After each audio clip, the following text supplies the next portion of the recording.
Sakalayan gunarnavasya Vande Guru Sri Charanaravindan.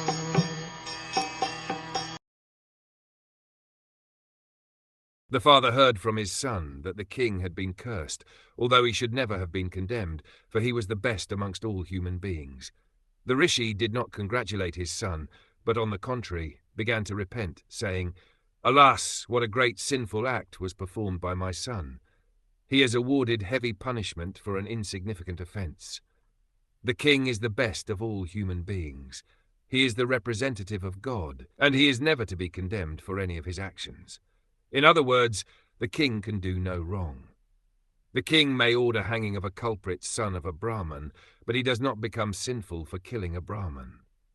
Even if there is something wrong with the king, he is never to be condemned. A medical practitioner may kill a patient by mistaken treatment, but such a killer is never condemned to death. So what to speak of a good and pious king like Maharaj Parikshit?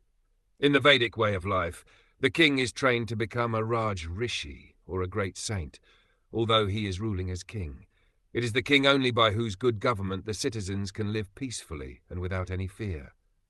The Raj Rishis would manage their kingdom so nicely and piously that their subjects would respect them as if they were the Lord.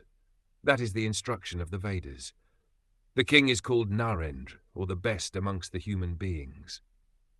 How then could a king like Maharaj Parikshit be condemned by an inexperienced, puffed-up son of a Brahmin, even though he had attained the powers of a qualified Brahmin?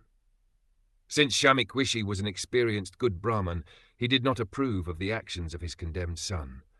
He began to lament for all that his son had done.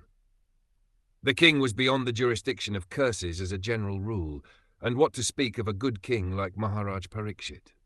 The offence of the king was most insignificant, and his being condemned to death was certainly a very great sin for Shringi.